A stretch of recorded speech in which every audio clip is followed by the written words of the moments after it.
வணக்கம். நான் திராவிட மக்கள் முன்னேற்ற கழகத்துடைய நிறுவனத் தலைவர் டாக்டர் மு.க. திருமுருகன். திருச்சி கிரீன் ஹோட்டலில் மீட்டிங் ஹாலில் வந்து எங்களுடைய செயற்குழு பொதுக்குழு கூட்டம் நடந்தது.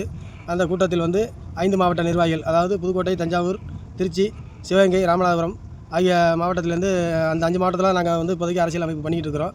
அங்கேருந்து அனைத்து நிர்வாகிகளும் வந்திருந்தாங்க. வந்து நாங்கள் வந்து புரட்சி தலைவி, தியாக தலைவி சின்னம்மா அவர்களுக்கு வந்து ஆதரவு கடிதம் கொடுத்துட்டு வந்திருந்ததை பற்றி விவாதித்தோம். அதுக்கப்புறம் வந்து மேற்கொண்டு என்ன நடவடிக்கை எடுக்கலாம், தேர்தல் வாக்குறுதிகள் என்ன பண்ணலாம், மொத்தம் 31 தொகுதிகள் வருது 5 மாவட்டத்துலேயும். அந்த 31 தொகுதியிலையும் ஆட்களை நிப்பாட்டலாமா, நம்ம வேட்பாளர்களை நிப்பாட்டலாமா என்னங்கிறத பற்றியெல்லாம் நாங்கள் ஆலோசனை பண்ணோம். அந்த நேரத்தில் வந்து தேர்தல் வாக்குறுதிகளை வந்து ஒரு சில விஷயங்களை வந்து நாங்கள் முடிவு பண்ணியிருக்கோம். அதில் ஒரு சிலவற்றை மட்டும் நான் இப்போ உங்களுக்கு குறிப்பிட்றேன். இது வந்து என்ன காரணத்துக்காக இதை சொல்கிறேன் அப்படின்னா, நாங்கள் ஒரு வேளை வந்து ஆதரவு கடிதம் கொடுத்துட்டு நாங்கள் வந்து எங்களுக்கு சீட்டு இல்லை, வெறும் தேர்தல் பணி மட்டும் செய்யணும்னு நினச்சாலுமே, இந்த தேர்தல் வாக்குறுதிகளை நாங்கள் ஆதரவு எந்த கட்சிக்கு நாங்கள் ஆதரவு கொடுத்துருக்கோமோ அந்த கட்சியின் மூலியமாக மக்களுக்கு வந்து சென்றடைகிறதுக்கு நாங்கள் வலியுறுத்தி முன்னிறுத்தி செல்வோம். ஒருவேளை எங்களுக்கு வந்து அதில் வந்து திருப்தி இல்லை அப்படின்னா நாங்களே நேரடியாக 31 தொகுதியிலையும் வந்து வேட்பாளர்கள் நிப்பாட்டி களம் காணுவோம். கண்டிப்பாக வந்து மக்களுக்கு வந்து நன்மை செய்வோம். அதில் வந்து ஒரு சில பாயிண்ட்களை மட்டும் நான் சொல்கிறேன். அதாவது முதல் கட்டமாக வந்து அனைத்து குடும்ப தலைவர் மற்றும் தலைவிகள் யார் வந்து குடும்பத்தில் வந்து ரேஷன் கார்டில் வந்து உள்ளவங்க வந்து தவறினாலும் மறைந்தாலும் அவங்களுக்கு வந்து 50 லட்சம் ரூபா இன்சூரன்ஸ், அது வந்து கட்டாயம்.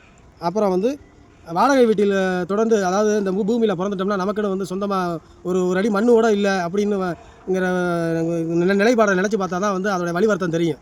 அந்த வகையில் வாடகை வீட்டில் வசிக்கிறவங்க அத்தனை பேருக்குமே வந்து வீட்டில் வசிக்கிறவங்க அத்தனை பேருக்கும் 5 சென்ட் இலவசமாக வந்து இடத்த கொடுத்துருவோம். அது ஒன்று. அப்புறம் வந்து பெண்களுக்கு வந்து 5 பவுன் வந்து தாலிக்கு தங்கம். அடுத்து வந்து மாற்றுத்திறனாளிகளுக்கு வந்து அனைவருக்குமே வந்து எங்களால் முடிந்தது அரசு வேலையை வாங்கி தந்துடுவோம். அரசு வேலையை வாங்கி தரதுக்கான வேலைகளை நாங்கள் வந்து செஞ்சு கொடுப்போம். அதே மாதிரி வந்து பத்திரிகை ஊடக நண்பர்களுக்கு வந்து அவசர கால உதவித்தொகையாக 5 லட்சம் ரூபாய் வந்து நாங்கள் வந்து பண்ணி கொடுப்போம். என்னை வந்து நான் புதுக்கோட்டையில் இருக்கிறேன். ஏன் விராலிமலைக்கு வந்து நிப்பாட்டுறாங்க அப்படின்னா, விராலிமலையில் வந்து